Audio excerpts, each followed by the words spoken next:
Bíblia é lâmpada para os seus passos e luz para o seu caminho. Raio-X da Bíblia. Aprofunde a Sagrada Escritura com o missionário comboniano, Padre José Joaquim, no programa Raio-X da Bíblia.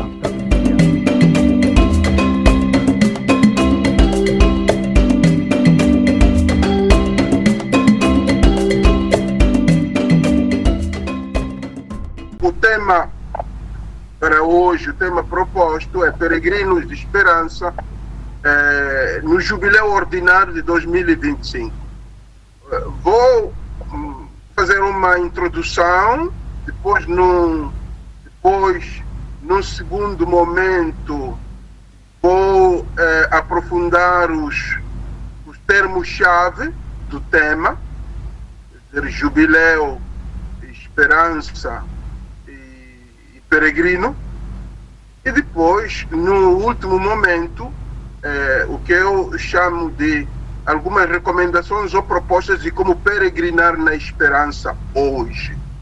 É claro que a base principal é bíblica, porque estas palestras são mesmo organizadas, digamos, para ajudar a aprofundar, a conhecer um pouco mais a Bíblia. Mas também vamos tentar aplicar ao nosso contexto do jubileu. Então, pode ser que algumas expressões ou alguns momentos a exposição pareça um bocado difícil ou pesada, próprio porque não é um momento de uma simples partilha, mas é de estudo bíblico também, né? São pensadas estas palestras como também momentos de estudo bíblico, de aprofundamento da teologia bíblica. Ok, como introdução, o Papa Francisco, em fevereiro de 2022, escreveu uma carta a Dom Rino Fisichella, que é o pró-prefeito do Dicastério para a Nova Evangelização. Nessa carta, o Papa apresenta a esperança como tema do Jubileu 2025. Importa notar que o tema Peregrinos de Esperança inscreve-se no contexto pós-pandemia, Covid-19. Naquele momento ainda estávamos com muitos reflexos da pandemia do coronavírus, que ceifou em todo o mundo mais de 10 milhões de vidas.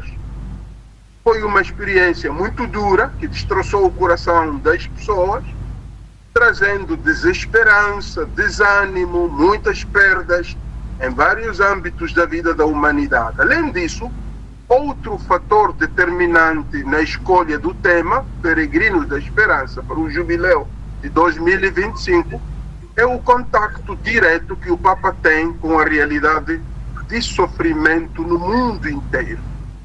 Países em que a fome ainda é uma realidade muito dura ainda hoje. Fala-se de 92 países envolvidos direta ou indiretamente em conflitos armados no mundo. O Papa sabe de tudo isto, a migração, o tráfico humano, as aproximadamente 7 mil doenças que existem no mundo e outros males que desafiam a fé e a esperança cristã hoje. É a partir desta realidade que o Papa propõe o tema da esperança para o jubileu do ano 2025.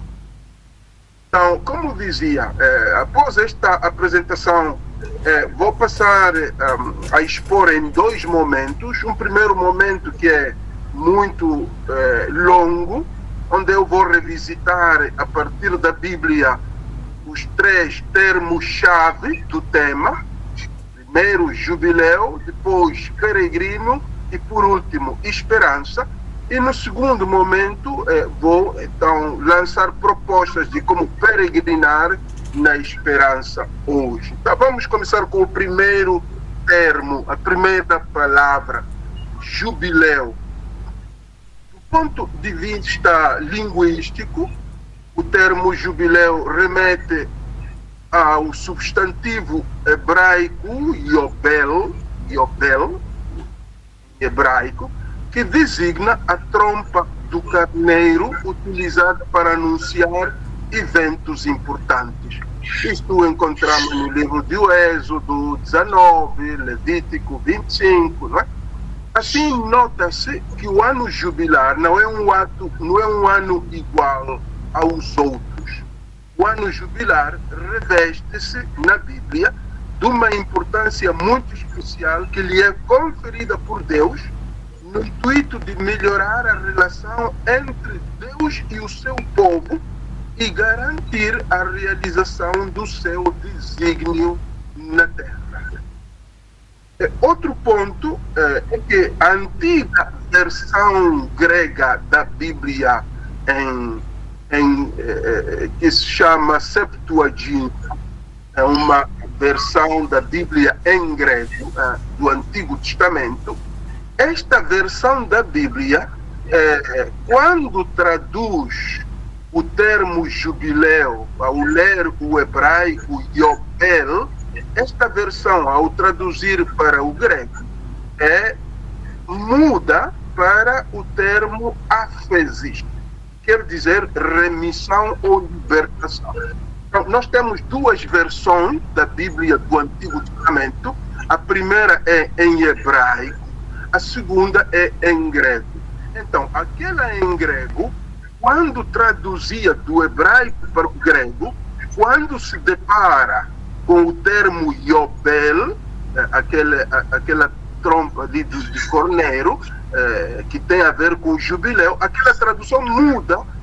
Em vez de traduzir jubileu, traduz remissão, traduz afesis, quer dizer remissão ou libertação.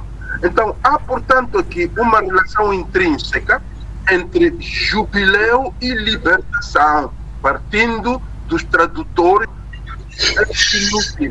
Deus aborrece esse tipo de jubileus, porque pecam contra a essência do jubileu, pecam contra o motivo por que o jubileu foi instituído. Então, não há, este é um ponto muito importante, já partindo desta pequena alteração na tradução. Não há jubileu sem libertação do pecado. Deus aborrece os jubileus celebrados sem remissão, sem libertação, que vão contra o motivo por que o jubileu foi instituído. Outro pormenor que seria bom olhar é que a redação do livro, do texto jubilar, no livro do Levítico, sobretudo os capítulos 25, aquela parte que narra sobre o jubileu, foi após quando o povo regressa do exílio da Babilônia. Então, no exílio da Babilônia, houve crise de fé, porque lá não havia templo e nem havia sacerdotes para exercer o rito, digamos, as celebrações, as orações do templo. Então, o povo, quando regressa à sua terra, regressa quase desorientado do ponto de vista da fé. Há uma profunda fé que se constata naqueles que regressam do exílio da Babilônia. Então, o jubileu, o que é que vem fazer? O jubileu, após o exílio, vem chamar o povo de Israel à renovação, através de 3 pontos, essencialmente. Recolocação da Torá, quer dizer, da lei do Antigo Testamento, tem que ser relida, tem que ser reaprendida, tem que ser vivida. O segundo ponto de renovação era a redescoberta do sentido de povo, que nós somos o povo do Senhor. Então, redescobrir o sentido do povo para o jubileu. Então, o terceiro ponto era a adoção dos oráculos dos profetas como garantia da fidelidade do povo de Deus. Então, celebra-se o jubileu após o exílio, tá? Digamos, os livros, os textos que são pós-exílicos, falam do jubileu com estas 3 intenções: recolocar a Torá, nós diríamos hoje, recolocar a palavra de Deus na vida das pessoas. No segundo momento, redescobrir o sentido de povo, de que somos povo de Deus, pertencemos a Deus. E no terceiro momento, adotar os oráculos dos profetas para que consigamos ser fiéis a Deus. Outro ponto ainda quanto ao jubileu é que o povo desestruturado, depois do exílio da Babilônia, o povo desestruturado e espalhado, alguns ficaram na diáspora, perante esta realidade, as autoridades religiosas de Israel sentem a urgência de criar tradições religiosas novas que tivessem impacto não apenas no âmbito espiritual das pessoas, mas também no social. Então, as autoridades religiosas daquele tempo criam e revitalizam tradições religiosas que tinham normalmente um impacto espiritual para que também pudessem ter impacto social, político e econômico.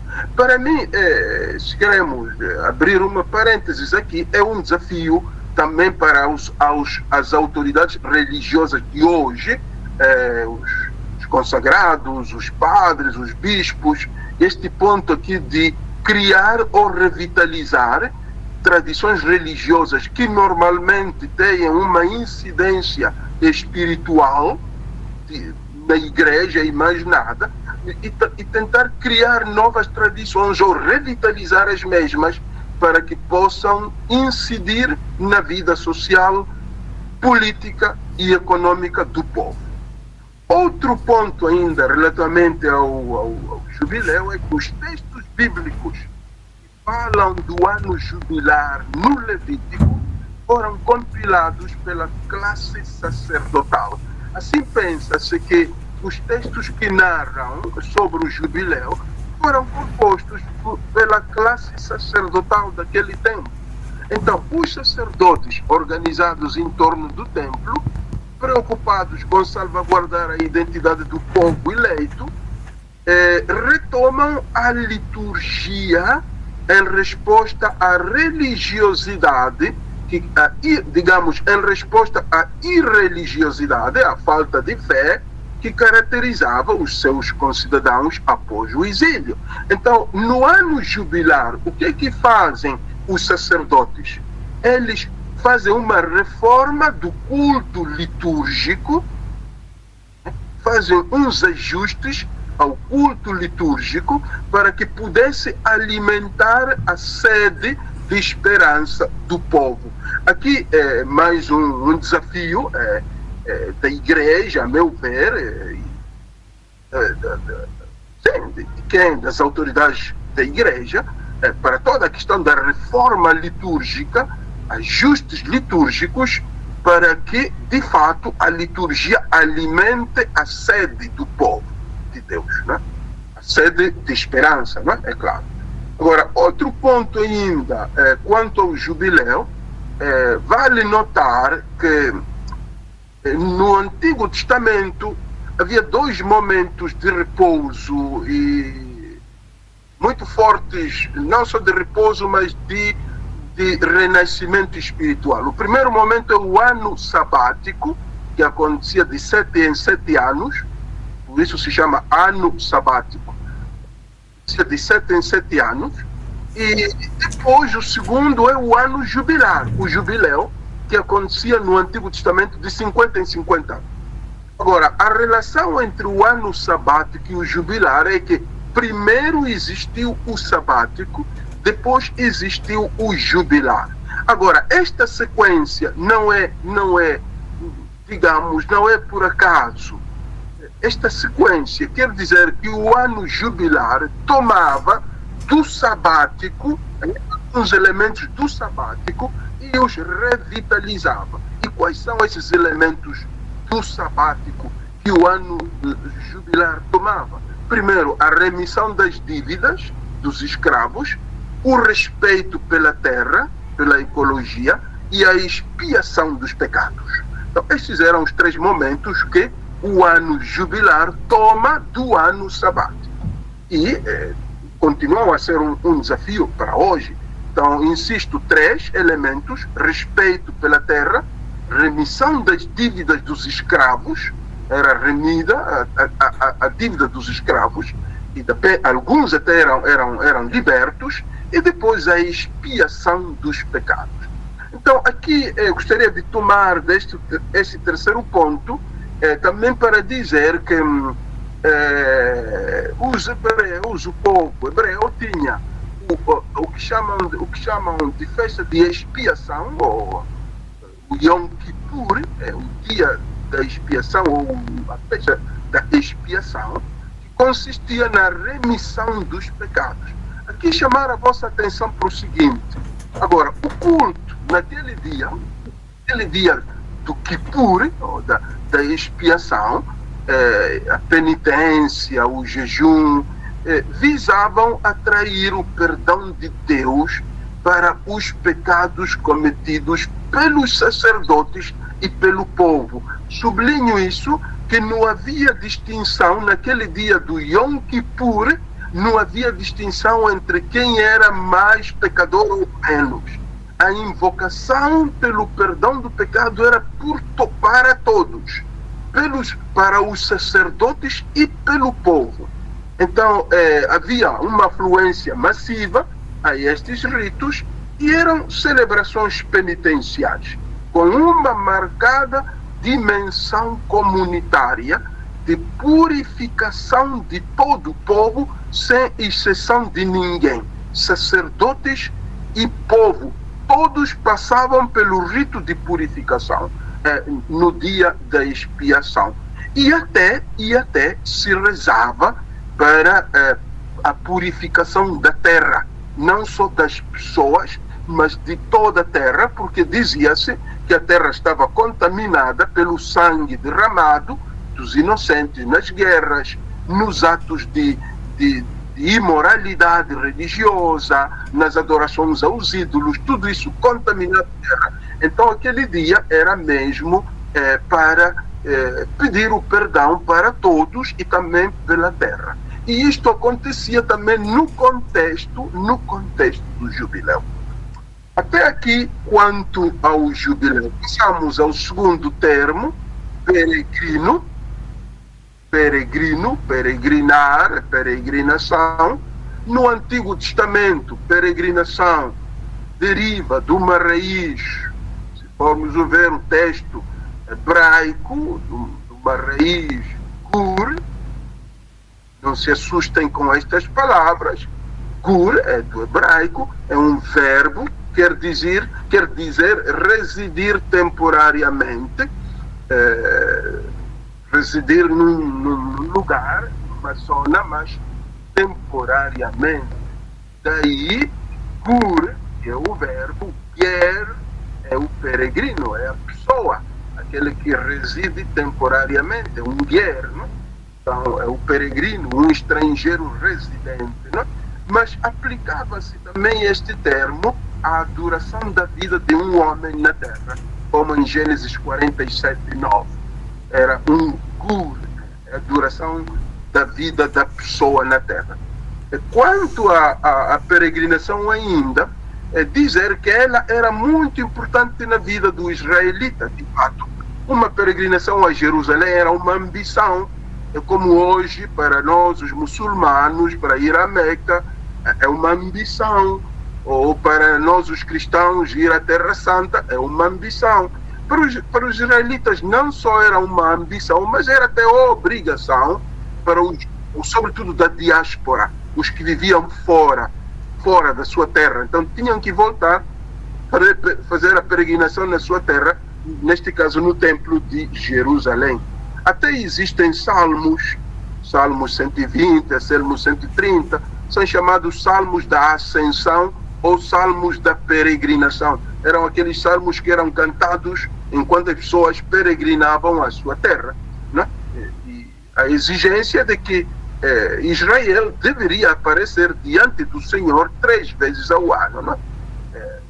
Agora, além das peregrinações regulares, os profetas de Israel deixam claro que alguns frequentavam santuários pagãos. Havia peregrinações aos santuários pagãos.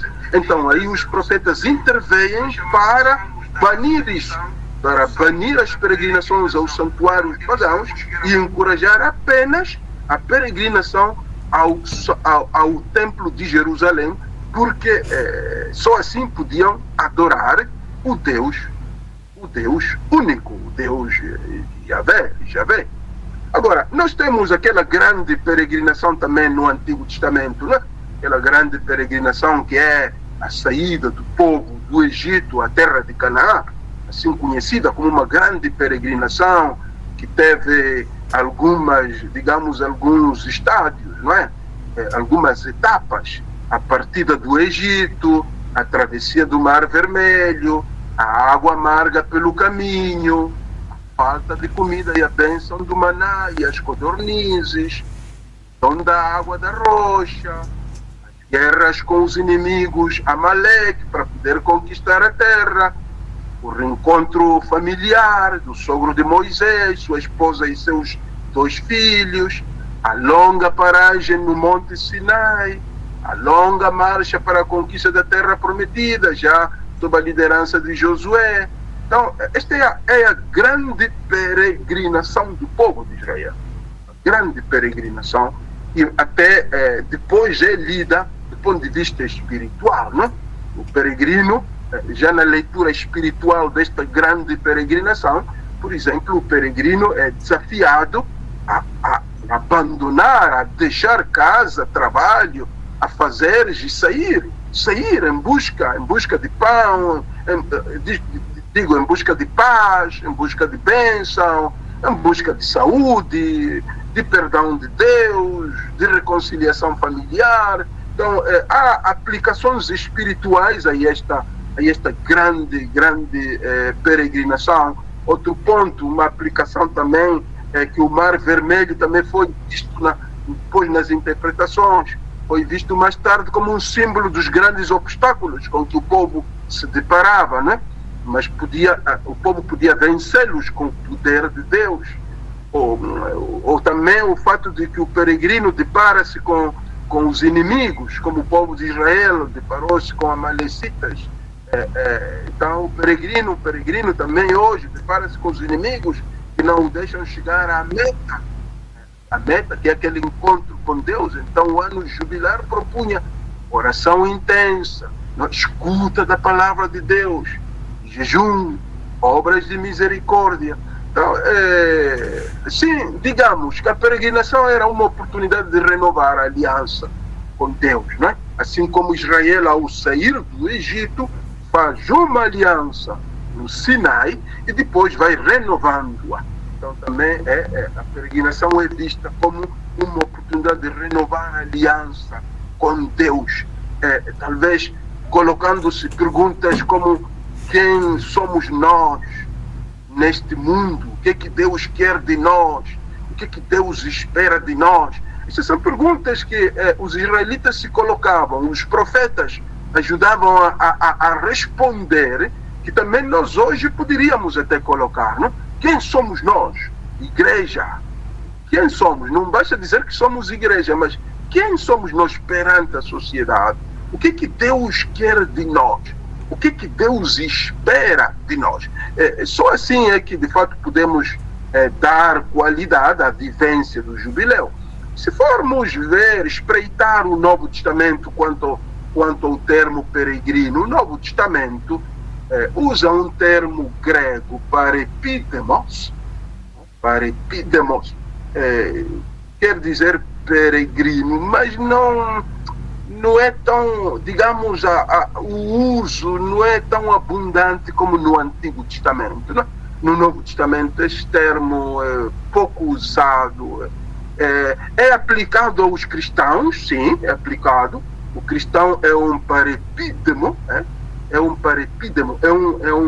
peregrino, porque o cristão é morador temporário na terra, é um habitante temporário na terra. Sua cidadania é o céu. Isso encontramos-lo em Hebreus 11, 1 de Pedro 2:11. Então, no Novo Testamento não há registros de grandes santuários, por exemplo, não há lugares de peregrinação. no início, os primeiríssimos cristãos ainda iam ao templo de Jerusalém, mas depois houve uma ruptura. Os cristãos já distanciaram-se da religião dos judeus, então não tinham templos grandes para fazer peregrinação. As peregrinações como as temos agora começaram, retomam a tradição do Antigo Testamento, mas muito mais tarde, não nas primeiras comunidades cristãs. Resumindo, a peregrinação nos dois testamentos resume-se na busca da intervenção divina na vida do peregrino, busca de intervenção divina na vida do peregrino. 2. Ação de graças por uma graça recebida. 3. Busca de luz para a vida. 4. Redirecionamento da adoração para o único Deus e Senhor.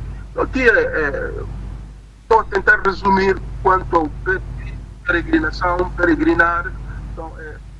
Então, repito, busca de intervenção divina na vida da pessoa que faz a peregrinação, ação de graças por alguma graça recebida, busca de luz ou sabedoria, sabedoria para a vida. Último, redirecionar a adoração ao único Deus e Senhor. Passamos ao terceiro termo, terceira palavra, esperança. O Antigo Testamento e até o judaísmo pré-cristão, aquele quase depois do Antigo Testamento, antes do nascimento do cristianismo, apresenta uma riqueza semântica, uma riqueza de significado, não é? Semântica quer dizer de significado. Uma riqueza de significado do termo esperança ou esperar. Esperar. Vou mencionar aqui alguns em hebraico. Também aqui não se preocupem, não precisa... Esta chamada está a ser transmitida em stream publicamente. Fazer ver que há uma riqueza semântica, uma riqueza de significado que já se digo o judaísmo então, tem o termo kawá, esperar, tem o termo yahal, que é perseverar. Então quer dizer que o esperar tem algo a ver com perseverar. Depois tem ha, quer dizer ter paciência, né? Ter paciência, então, esperar, ter paciência. Depois tem outro significado, sentir-se seguro ou despreocupado. Isto é designado com o termo batá, hebraico, batá.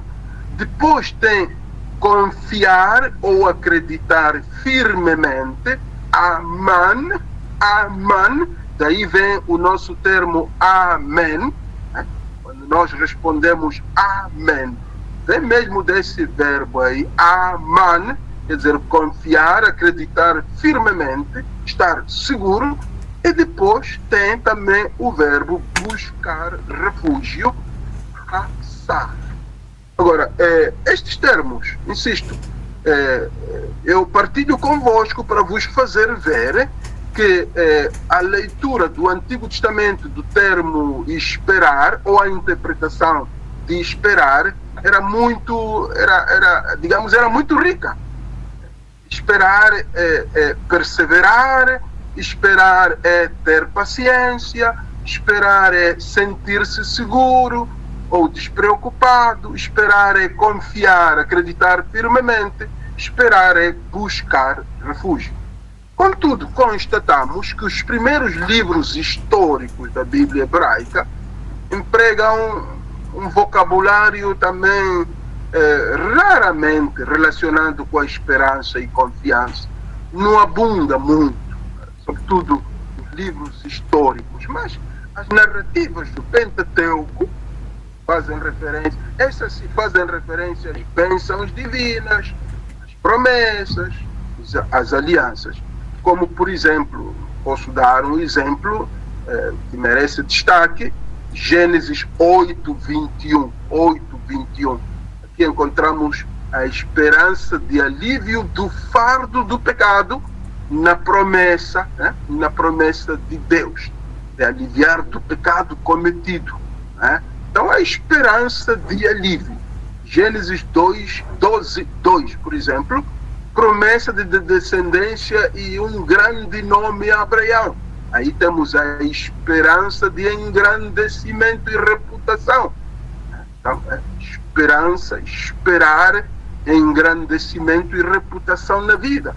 Gênesis 28:10-28, é a promessa da terra, descendência e proteção, feita a Jacó. Então aí temos a esperança de espaço para viver, ter um espaço para viver, esperança de ter filhos para poder fazer crescer a família, e também a esperança de proteção dos males. Outro texto, Êxodo 3:13-14, é a revelação do nome de Deus e a promessa da fidelidade eterna. Aqui temos a esperança na realização da promessa de fidelidade divina. Esperar que Deus realize as suas promessas em mim.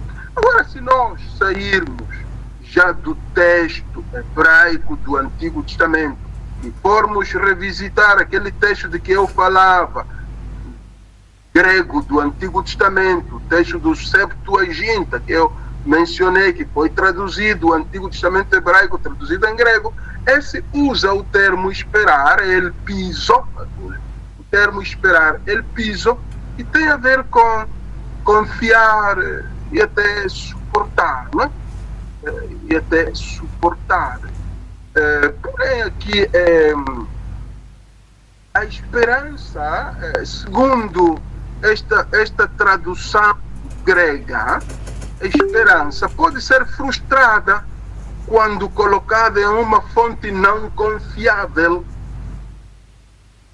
A esperança pode ser frustrada quando colocada em uma fonte não confiável. Isaías 20, Deus alerta Judá contra colocar sua esperança de proteção contra a Síria, nas nações de Cuxa e Egito.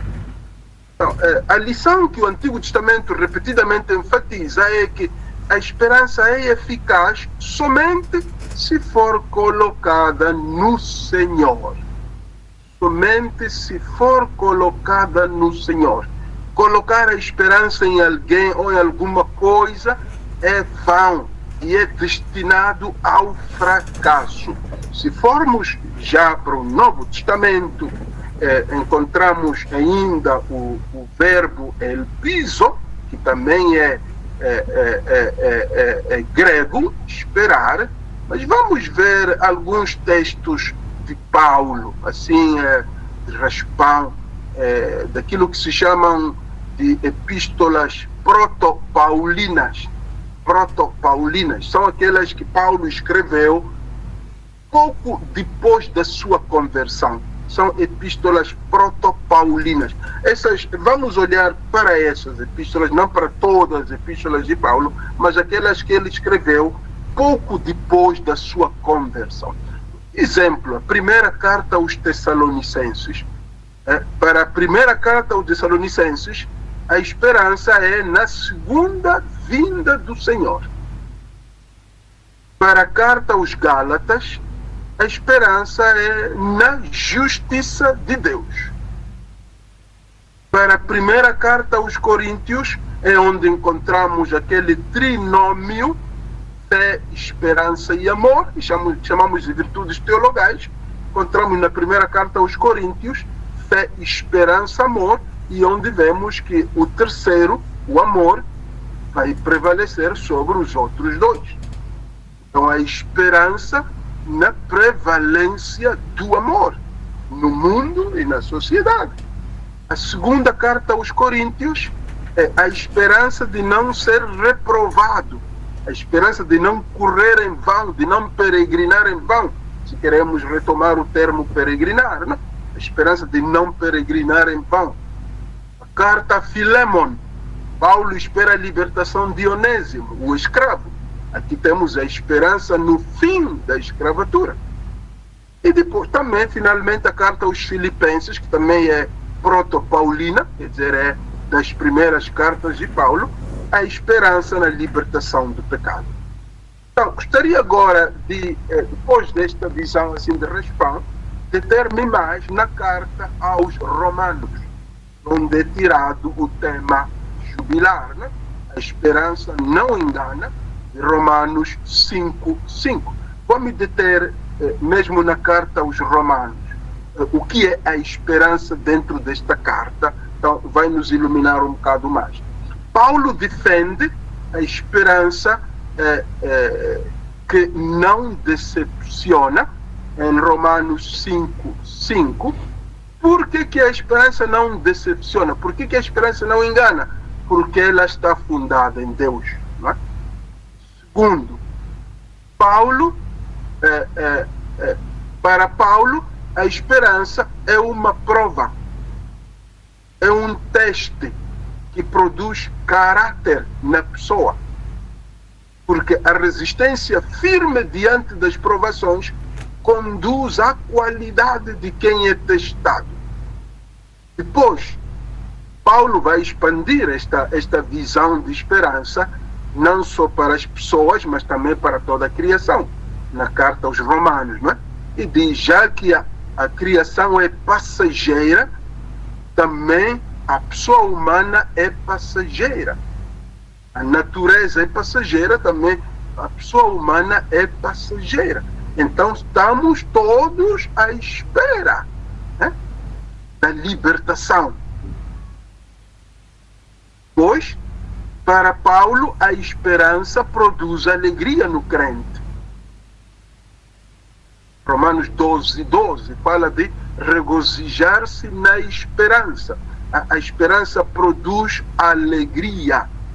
Alegria na pessoa. Por muito adversas que possam ser as circunstâncias, a esperança, a paciência e a oração não são apenas deveres, mas fontes de consolação e suporte. Então, isso é também importante. Isso, a esperança, a paciência e a oração não são apenas deveres, mas fontes de consolação e suporte. Vou passar aquilo que chamo de recomendações para peregrinar animados pela esperança.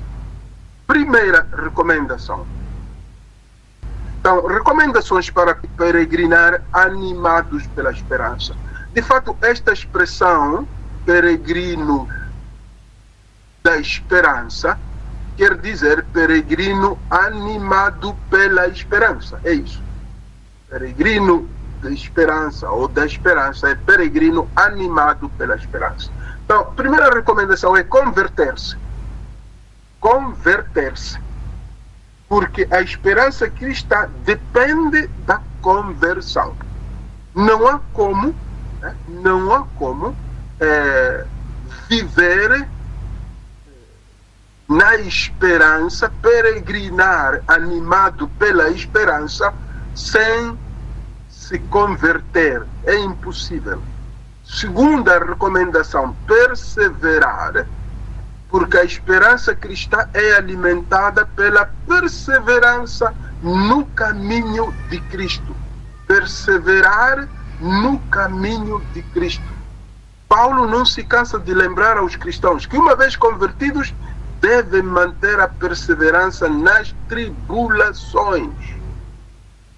Terceira recomendação, viver em glória, ou viver de modo pascal. Viver em glória, ou viver de modo pascal. É bela a natureza, não? Quando nós notamos, por exemplo, a borboleta, não é? A lagarta transforma-se em borboleta, não? Isso vemos, uma lagarta transforma-se em borboleta. Então, para nós também, este viver em glória e de modo pascal, mesmo nas dificuldades, nos momentos difíceis, nas tristezas, nas angústias, em tantas formas de sofrimento, é adotar, digamos, aprender da lagarta que se transforma em borboleta. Né? É um processo que pede algum tempo. Né? Nossa vida pede atenção, porque às vezes precisamos de pequenos períodos, às vezes períodos mais longos. Então é preciso ter paciência conosco mesmos, com a nossa vida. Né? Alimentar toda a nossa vida de esperança de Deus. Quarta recomendação, confiar plenamente em Deus. E não me vou deter nesse ponto. A confiança plena em Deus é o que conduz a história da humanidade. É a fonte, é a base da esperança cristã, da esperança bíblica. É a plena confiança em Deus. Quinta recomendação, ancorar-se nos feitos poderosos de Deus. Ancorar-se nos feitos poderosos de Deus. Esperar é acreditar que Deus não se cansa de fazer prodígios. Continua a fazer prodígios hoje, de maneiras diferentes e até em circunstâncias e lugares diferentes. Depois, outra recomendação, fazer opções de vida que sejam missionárias. Opções de vida que sejam missionárias, pois a verdadeira esperança impele a missão. A verdadeira esperança impele a missão. Sétima recomendação, não fazer distinção de pessoas. A nossa esperança é a esperança do mundo, é a esperança de todos. A sua realização afeta toda a humanidade. E a sua não realização também afeta toda a humanidade. Então não vale a pena fazer distinção de pessoas. Oitava recomendação, uma vida marcada por uma fé ativa. Uma vida marcada por uma fé ativa. Uma fé ativa é sinal de esperança. Só quem tem esperança é que vive ativamente a fé. Nona recomendação, viver a liturgia com intensidade. Isto partindo daquelas considerações do jubileu do Antigo Testamento, não é? Viver a liturgia com intensidade. Viver a liturgia com intensidade para o povo de Israel era dedicá-la mais a Deus e não ao sacerdote que oferecia o sacrifício. Então, isso era, né? Dedicar a Deus, redirecioná-la a Deus, não a quem oferece o sacrifício, que é o sacerdote. Por isso que a liturgia sofria ajustes e pequenas reformas. Décima recomendação, formar o coração à paciência. Formar o coração a ser paciente. Paciência é sinônima da esperança, na teologia, sobretudo de Paulo. Mas o coração deve ser formado, o coração deve ser disciplinado a ser paciente. Ele não nasce paciente, não. O coração não nasce paciente, é preciso educá-lo a ser paciente. E 11ª e última recomendação, fazer crescer em nós, aqui vou emprestar de Santo Agostinho, fazer crescer em nós as duas filhas da esperança. Segundo Santo Agostinho, a esperança tem duas filhas. A primeira é a indignação, a segunda filha da esperança é a coragem. Então eu recomendo fazer crescer em nós estas duas filhas da esperança, indignação e coragem. Indignação, ela ensina-nos a não aceitar as coisas como estão. A indignação ensina-nos a não aceitar as coisas como estão, e a coragem leva-nos a mudar as coisas que não estão bem. Conclusão. Em termos de conclusão, também aqui vou fazer algumas propostas muito mais práticas, talvez menos teóricas que as que acabo de fazer, embora teóricas também não o sejam. Primeiro, seria muito interessante que, para compreender o sentido do jubileu, da esperança sobretudo, todos nós pudéssemos ler a bula papal. Ler a bula. é um documento que o Papa promulgou no ano 2022. É onde ele promulgou também o tema da esperança. E a bula mesmo leva o título de Esperança não confunde, em latim, spes non confundit. Então é bom ler essa bula. É bom participar destas palestras e outras palestras sobre o jubileu. É bom ouvir tudo o que a gente quiser, mas seria bom partir desse documento. Não é longo, tem 25 parágrafos. É bom ler, procura até na internet. Na internet, Google, é só colocar Bula Jubileu 2025. Aí vai aparecer o PDF, lê-se isso. Não é muito difícil. Depois, prestar atenção e participar na programação que a diocese ou paróquia organiza no contexto jubilar. Isso também ajuda a reavivar a esperança. Se a gente participa já no programa, na programação já feita. Depois, é preciso renovar a esperança. Cada um renovar a sua esperança, ou se queremos renovar as suas esperanças. Eu aí me atreveria a propor um projeto pessoal. Cada um de nós ter um projeto pessoal de como renovar as suas esperanças.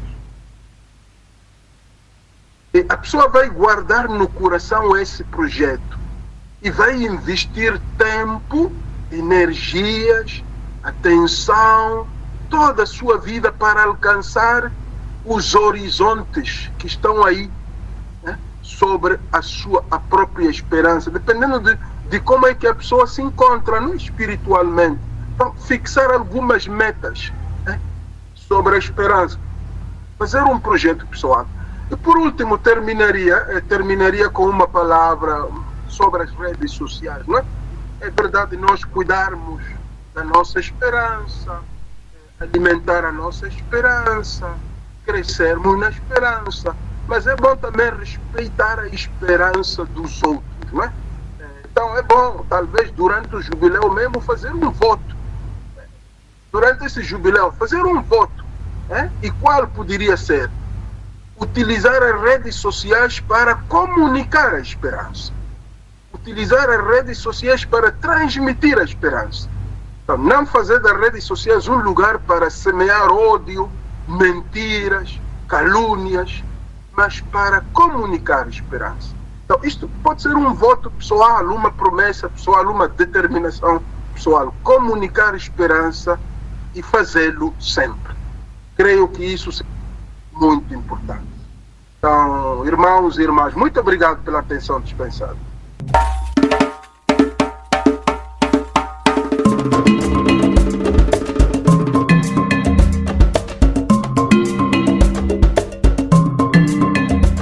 A Bíblia é lâmpada para os seus passos e luz para o seu caminho. Raio X da Bíblia. Aprofunde a Sagrada Escritura com o missionário comboniano, Padre José Joaquim, no programa Raio X da Bíblia.